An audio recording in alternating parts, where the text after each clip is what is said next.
Thank you so much, Pastor. Personally, because I have a very loud voice, I don't think I need a mic. But because I'm a soccer coach, and as a coach, my group, Pastor Tony, is also a coach, if you don't know. Dribble the ball! Exactly. You know, it's like when we coach, we have to be very stern to our pupils, because if we don't do that, they will just think they are there just to have fun and goof around and mess up, and we have to tell them that sport is life, and our voice always dictates the pace and what we want them to do. I'm very grateful to be up here today, and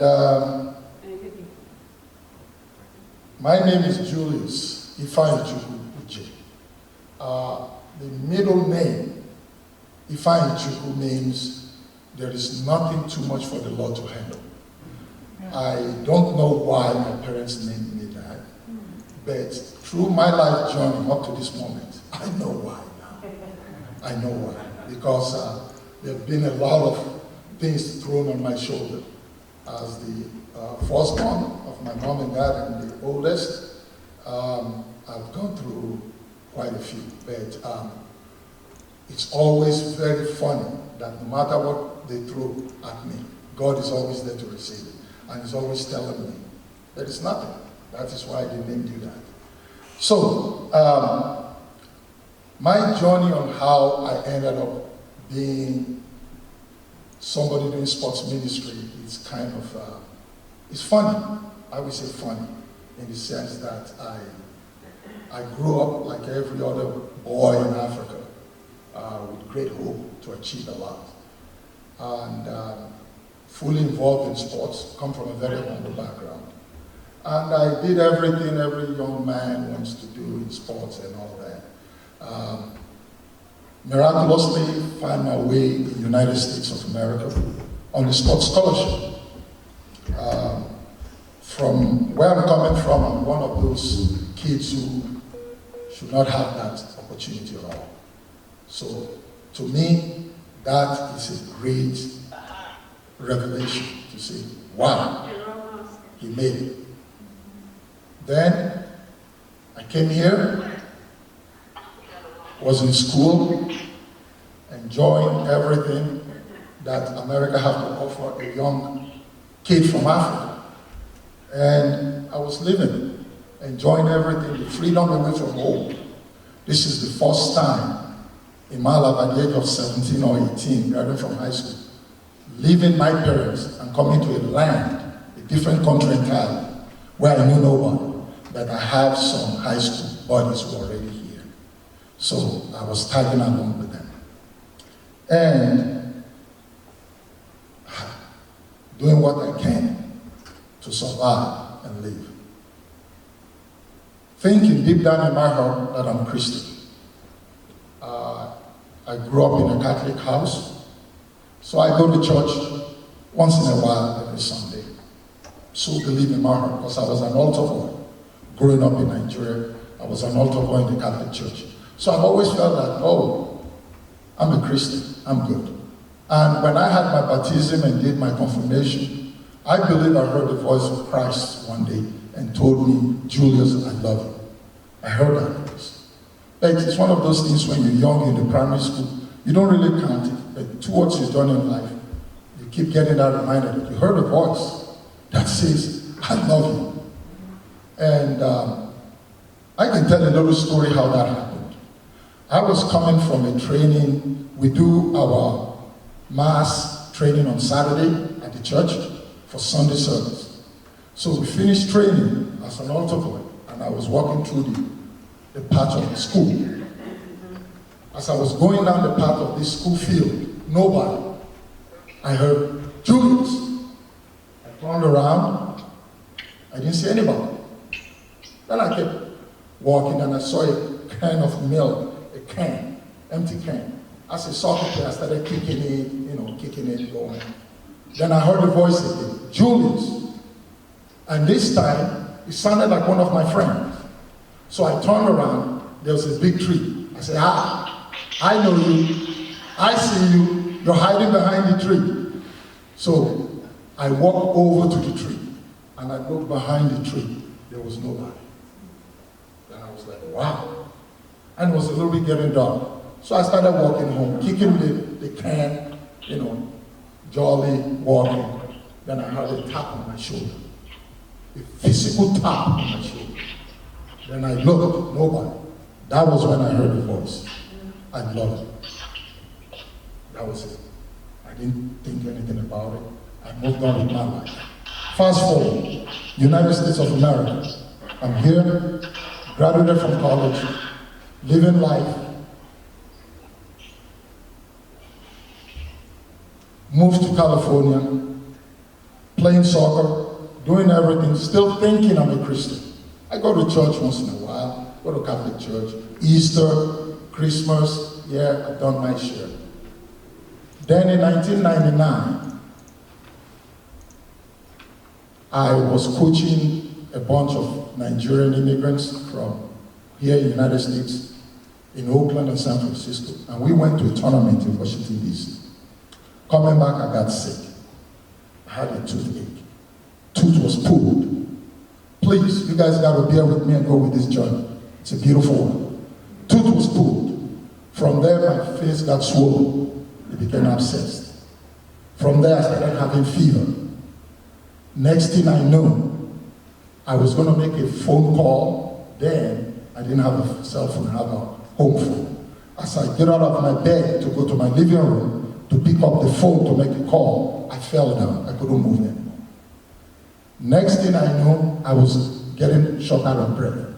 I crawled to my phone, and the only person I could call was one of the parents I coached his kids in Hillsborough. And he's been in Africa in the 60s. He says, Julius, if you need any help, if you need anything, call me. And that was in 1996 when we met in Hillsborough, because I started the first competitive youth soccer program in Hillsborough. I was living in Roanoke. And this is 1999. I heard that voice clearly. It says, call Mr. Dick Carney. Then I called him. He said, who's this? I said, this is Julius. I go, Dick, I'm sick. I'm sick. He said, where are you? I said, I'm home. I can't stand up. He rushed over to my house, saw me lying down half naked. He called 911. Took me to an ambulance, dressed me up, and rushed me to the hospital, San Jose Memorial Hospital. And that was the last thing I knew. That was the last thing I knew. 6 or 4 days later, I woke up. I found out I had pulmonary embolism. It's a blood clot from my leg. It was 2 inches away from my grave. I would have been a vegetable. During that process also, they found out I have what they call a heart murmur, a hole in my heart. I was born like that in Africa. Then they said after 4 years, they would have detected, but due to the incredible technology of where I come from, they could not even, I probably believe I was born at home. I don't know if I was born in a hospital. I don't think so. So they said, they found that out too. So double whammy on me. Now he has a blood clot. He has a hole in his heart. What are they going to do first? There, I fell into coma. And the doctors, 7 doctors, looked at my friends. They said, where's his family? All the soccer people in the community I play soccer with came and said, we are his family. And they're looking at a bunch of faces that is all white. And they're like, you are his family? They're like, yes. He plays soccer with us. He's our soccer buddy.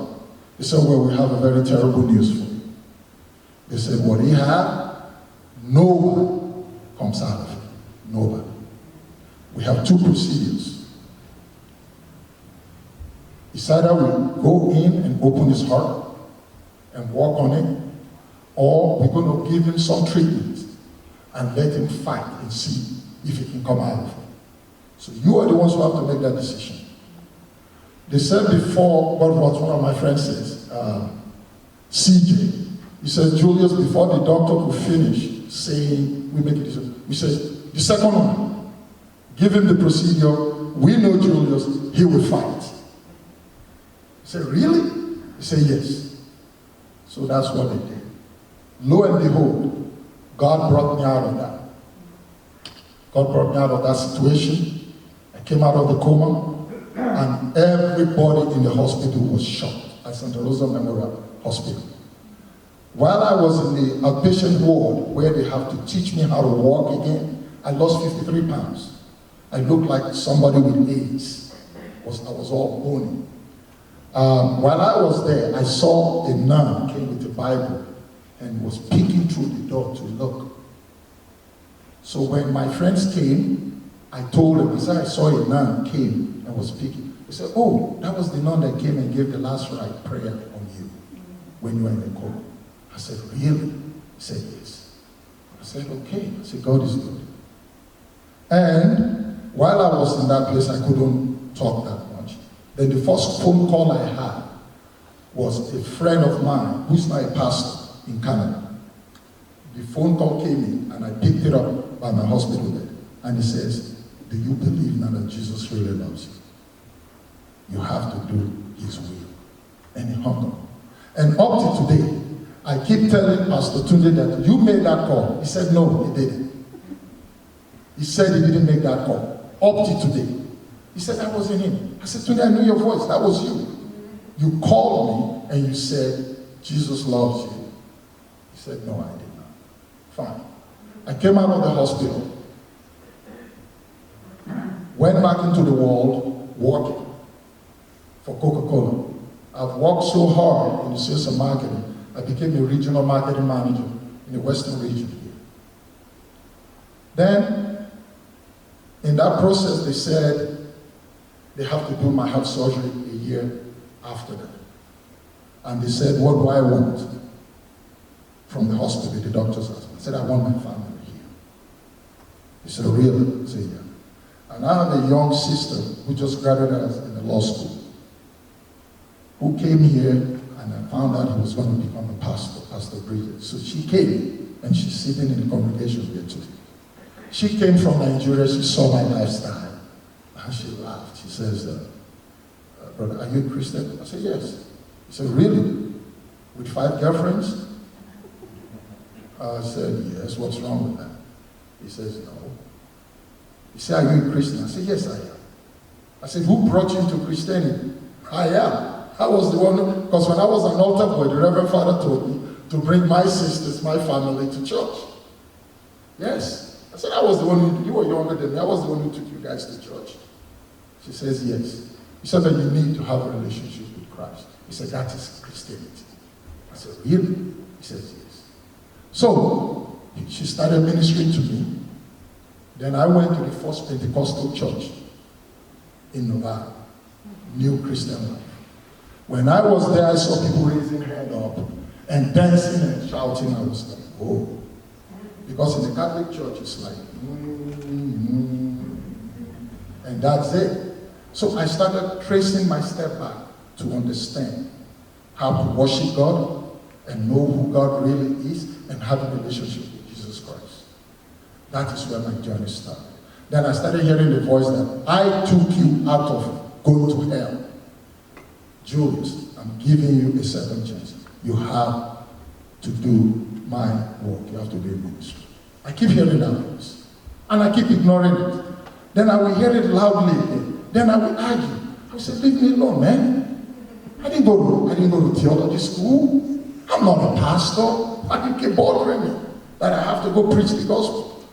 I will say that, and God will relax it. Later on, I'm doing my work, doing whatever I think I'm doing, I will hear the voice. You have to go and do what I want you to do.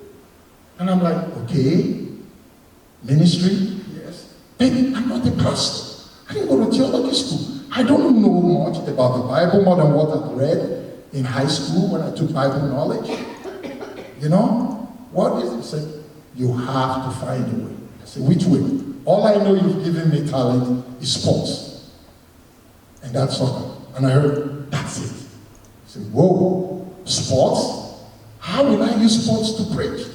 I don't know how to do that. I will show you the way. Really? I laughed. I said, that's not God's voice. Somebody else. Because nobody have done that before. It's unconventional. I ignored the voice. Then I heard the voice again. You have to do what I want you to do. I said, okay, I will, but I don't know how. So I went to Sonoma State University to take my coaching license. As I'm standing here today, I've obtained second to the highest soccer coaching license for United States Soccer Federation. I have the second highest license in this country. So I got a license from Sonoma State University. While we were there, we just finished a training in the morning. We were sitting on the grass, and there is instructor talking to us about our next session in the evening. And there is a lady sitting in front of me, one of the coaches, and she has a t-shirt that says Uncharted Water Sports Ministry. So I'll be listening to the instructor talking to us. My eye will go down to that t-shirt. I will raise my eyes off it. Listen to the instructor, my eyes will go back to the t-shirt. And I said, okay. I tapped on the shoulder. I said, where did you get that t-shirt? And she turned around, she looked at me. He goes, are you a Christian? I go, yes. Are you a believer? I go, yes.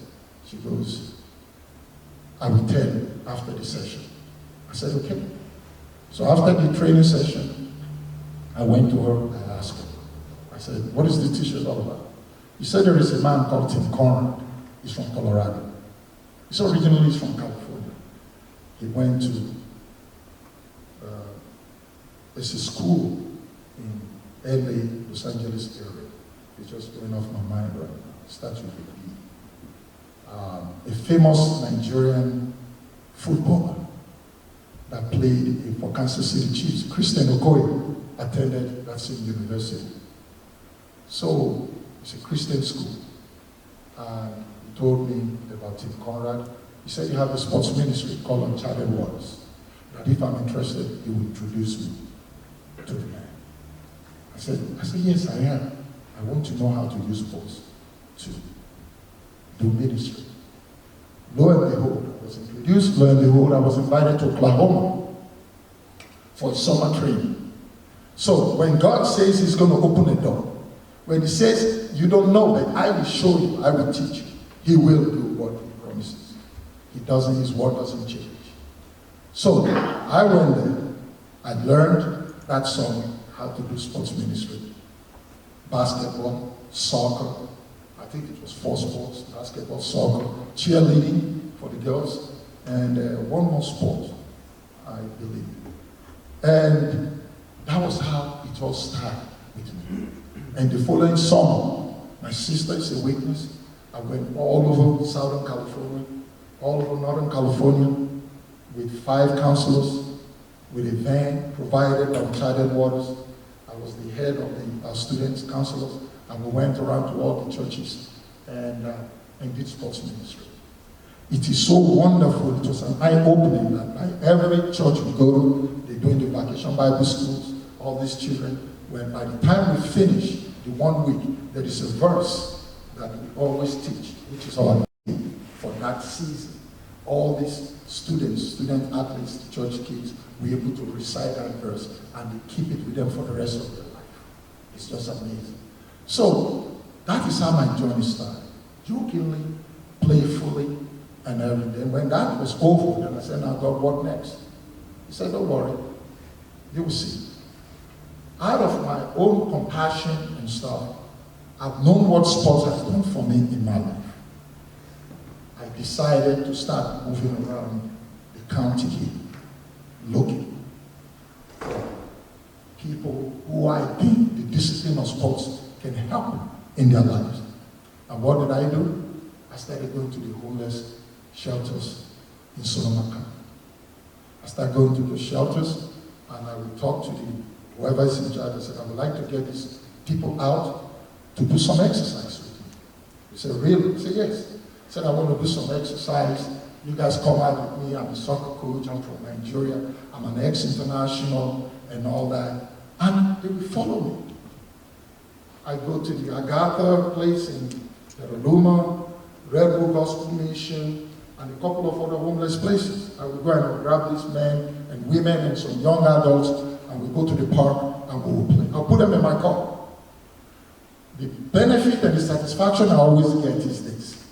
When we finish playing, or when we get to the park to play, whoever group good we see out there, we play against them. And do you folks know that when we finish playing, the people we play against, like a pickup game of fun, they don't even know these folks are homeless. They don't see them homeless at all. They don't know. They just felt that these guys that just came with me and just come out to do some exercise. So on my way back, taking them to the homeless shelter, one of them said something to me that was so profound. He said, "Coach." I said, "Yes." I was looking at the rearview mirror. He said, "I feel alive." I said, "Really?" He said, "Yes, Coach. You have no idea. Every time you come and pick us to get do a little exercise and play soccer, I feel so alive. I forgot about my pain. I forgot about that I don't have a place to stay. I forgot I don't have a job. I forgot about a lot of stuff for that 1 hour or so that you are with us." I was like, wow. I said, I have to continue doing this. In that process, I went to a homeless shelter and I met a wonderful young man. Wonderful, wonderful young man. And I said, "Is anybody here wants to play soccer?" He was among the guys who raised their hand up. I said, "Yes, they want to play soccer." And he started telling me how great he is in soccer. At one time, he was rated as one of the best in the country. I'm like, "How did you end up here?" He says, he's being disciplined, being knucklehead and all that. Lo and behold, he came out. I saw him play. I was like, jaw dropped, like, no way. Before we know it, the Press Democrat did a documentary, a story on his life. It's out there. You guys can go look. Before I know it, there was something called the Homeless World Cup Soccer. This gentleman went with me to compete with the rest of the best from the United States in Washington, D.C. And he was top of them all.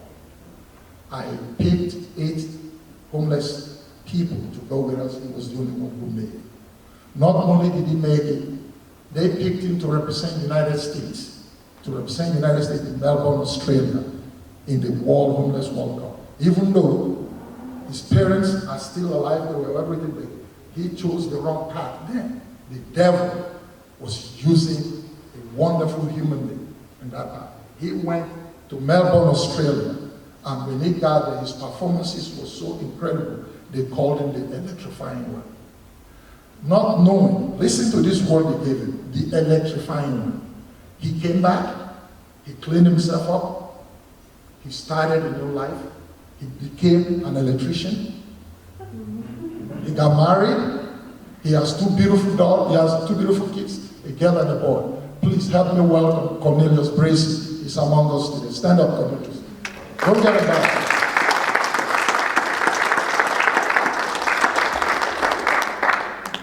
That is the power of the Holy Spirit, and that's the power of what God can do. By using anybody. As far as I'm concerned, I was just going to play soccer. I was just going to do what I love to do. Play soccer, because that's what God has placed in my life. That's all I know how to do. Even though I've destroyed all parts of my body playing that sport, but I still give glory. Now, fast forward. I try to reach the youths here with what God has placed in my heart by coaching youth soccer. I started coaching in Marine, and they made me the director of the recreation program. Then I said, okay, how do I start talking to these young kids to give me voice and words of God and about Christ? It is hard, but I will try. I started sneaking in, saying, hey guys, we have to pray before a game. Anybody knows the Lord's Prayer here? They're like, no. Okay, so I started teaching them the Lord's Prayer. So a few of my teams started the Lord's Prayer and all that. The next thing I knew, I got an email from one of the parents. Coach, we pay you to coach our kids and not to preach or try to. What is that word? Try to brainwash them. Immediately I saw that word brainwash. I was like, okay. So I have to step back. Then I said, Father, now what do I do? Where do I? Because you've placed me in charge of these kids that I'm coaching. These ones that are here with me, they are special. There's a reason why Julius is their coach. And I want to reach them. And this is what I'm seeing. There's a block everywhere. Then I decided to go to Africa. And I did my first soccer tournament there. I took some clothes, some donated shoes and sports clothes. I took it to Africa. Lo and behold, these kids are waiting to hear the word of God. It's one, the sports and entertainment area is where the ministry, the gospel has not reached at all. At all. So they come out to play sports, because all my life when I played sports, nobody come to the soccer field or in the game to talk about Jesus. Nobody, ever.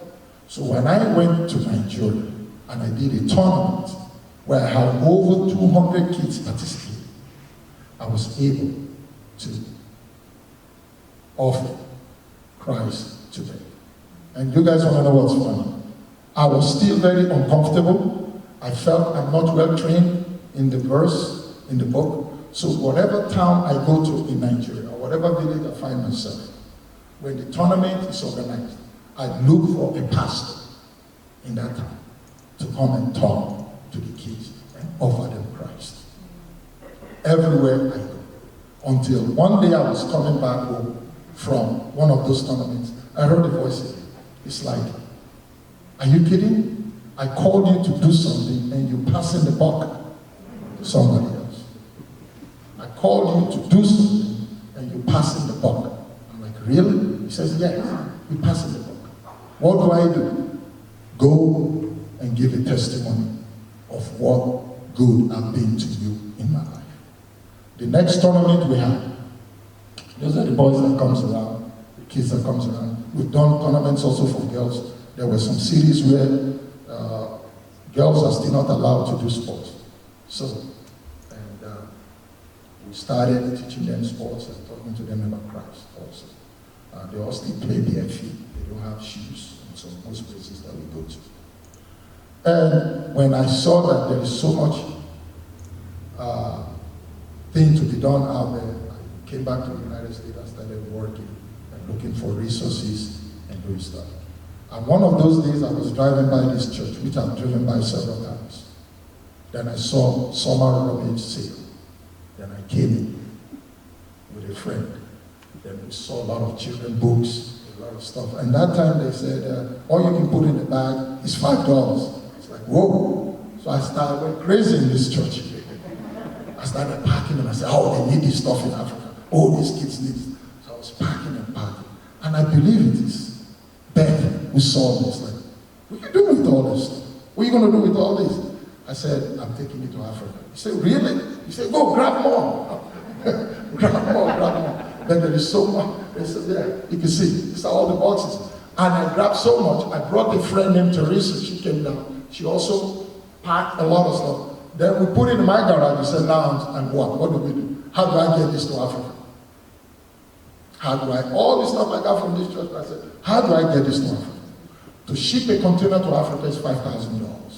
So it sat in my garage for a couple of more years. Then after that, for some reason, the Spirit says, check that church out. Check that church out.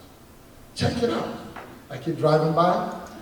I didn't check it out. And one day I decided to come into the church to listen and watch and listen to the gospel. I came here.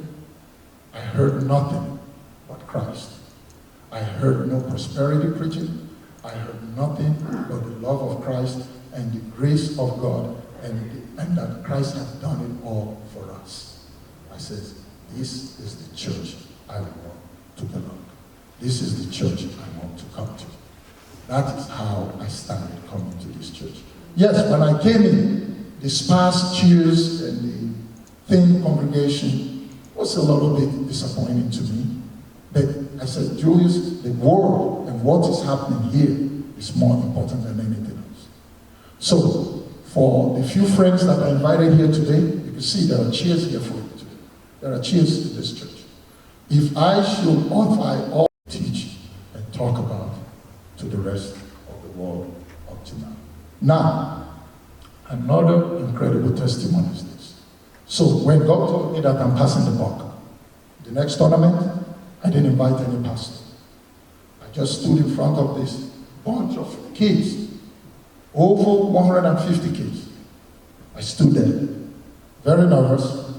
The counselor said, Julius, coach, where is the pastor? You didn't bring any pastor to this tournament? I said, no. I said, I'm the one who's going to talk to the kids. He said, really? I said, yes. So, I looked at everybody. Deep down, I keep asking the Holy Spirit, what do I say? He said, just talk to them about yourself, your testimony, who you are, and what has been going on with you. How you ended up in America, how you ended up coming back here doing what you're doing. And that's exactly what I did. Just talk to the group about the goodness of Jesus in my life and God, and the second chance I've had. And that is me talking to the kids there. And not one kid, including the coaches and the bystanders, everybody gave their life to Christ. This particular day, I was shocked. After my testimony, and I asked them, who wants to bring Christ into their life today? I said, I wish at your age, somebody like this came to me when I was playing soccer, bare feet like you guys are, and introduced Christ to me the proper way. I said, it's not about going to church, it's about having a relationship, and it's about living right. It's about obeying, and there is a lot of power that comes with that. A lot of kids raised up their hands. More than what I've seen of all the pastors, of all the places that I've gone, thinking I'm not worthy to speak the word into the life of all these kids. Including pastors, coaches, they all raised their hand up and they gave their life to Christ that day. For just me just giving them my testimony. Not quoting one verse in the Bible, just telling them who I am and what God has done for me. I'm telling them that if they give their life to Christ, they will do 100 times more than what I'm doing today. That with the little stuff that I'm bringing from America, that they will do more for all the kids that they don't know.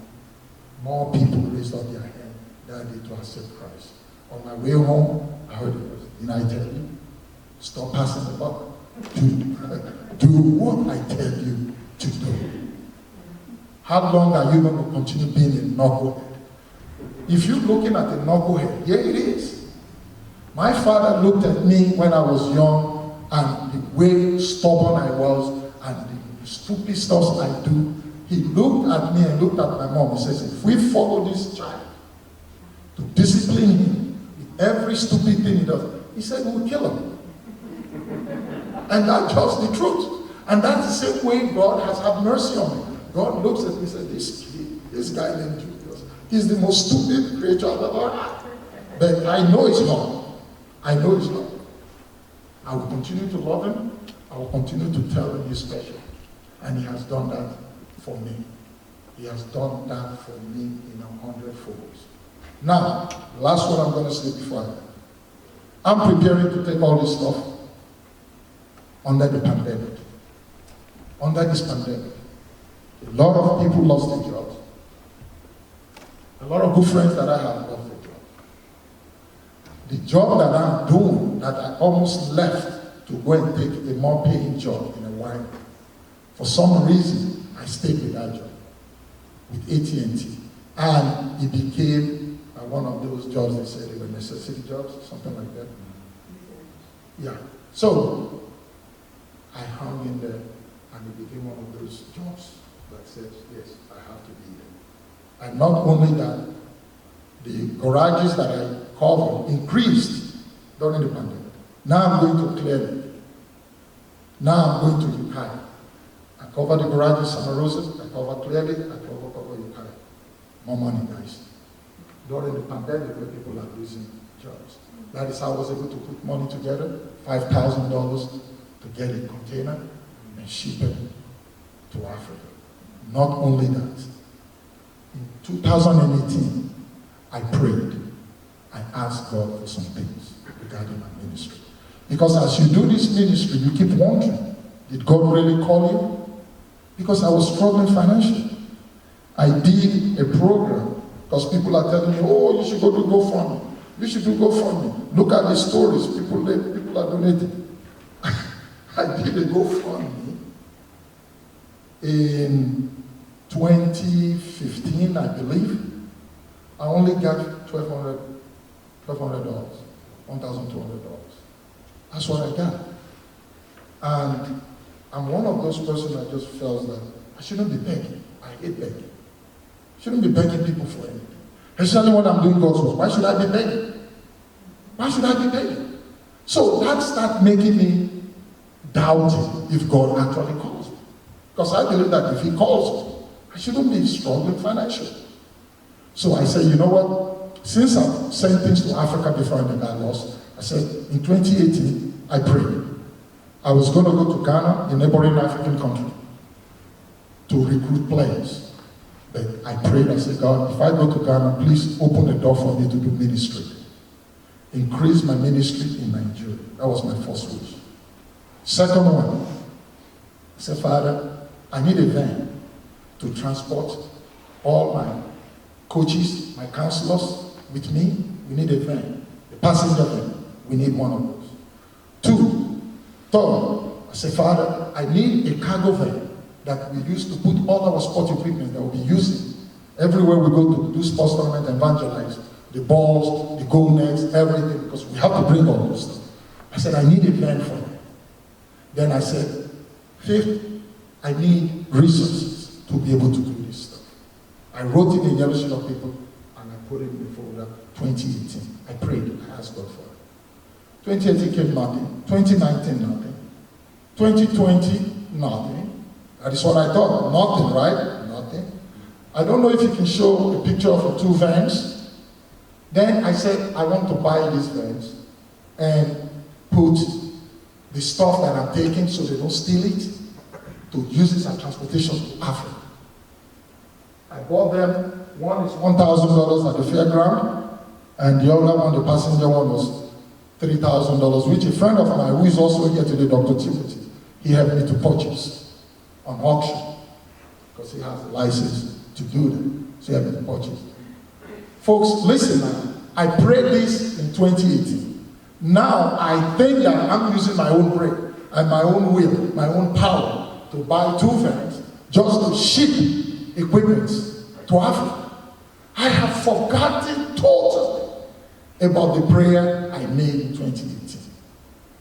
Under the pandemic, I was able to raise money. Because everything God owns, I bought those two vans. I shipped them to Africa in January. They just arrived. They just arrived. Then, when I was about to go to Africa this last month, I was watching TV. I would hear the voice. Go to your garage, I want to show you something. I will ignore it. Go to your garage, I want to show you something. I will ignore it. Go to your garage, I say, okay. Angrily threw down the remote control. Walked into my garage. Looking, what is it? Then I saw some old soccer balls. I said, I've been looking for this. Is this what God is saying I should come in here to look for? Then I picked it. As I was about to open the door to go into my kitchen, he said, no, there is still something left. I said, really? I went back, I looked. Then I saw a brand new ball I've been searching for. I'm like, wow, this is it. As I was bent down, stood down to pick up the ball, I heard the voice says, look to your right. I looked to my right. There were 3 folders, black folders, leather folders. I said, yes. I said, I put them in. I said, open it. I opened the first one. There were notes, receipts, and all this stuff. I zipped it all back. I opened the second one. Notes, receipts, things I've written before. I said, that's it. I was about to say, he said, no, open the last one. Then I opened the last folder. Lo and behold, the plain sheet of paper of what I wrote in 2018, of what I told you folks now in this church. Help me open a ministry in Ghana if I go there. The purchase of a passenger van for my ministry, and the purchase of a cargo van for my ministry. God has already done it, and I am thinking I'm the one doing it for you. I knelt down there in my garage, crying, raise my hand up, Father, please forgive me. Forgive me. Because my aim was after I've taken all the sports stuff that I took down there, all the books, whatever, I was going to sell them to raise funds for the clearance, because you have to pay a lot of custom duty for it. So I said, God, I thank you. I thank you. I thank you. Whatever you pray for, whatever you ask for, if it's in line with God's will, if it's in line with God's will, it will get it done. It will be done. I did not see it like that. Normally, if it's a brand new coaster bus, a brand new cargo van that just came from nowhere, somebody you say, yeah, this is God's work. God has done this. No. With me, the little that I see, I appreciate. I'm thanking God for it, because he's going to do something more bigger. If you appreciate the little humble beginnings, the little ones, he will know that you appreciate the big ones. So that is where I am today. I thank you, Pastor. Thank you for giving me this opportunity to come and share my testimony. And I thank you, the church, for listening to me. And for those who are here today who still having a little doubt or confusion, total submission of their life to Jesus Christ, I pray and I pray that you can take this opportunity and accept Christ into your life. Thank you very much.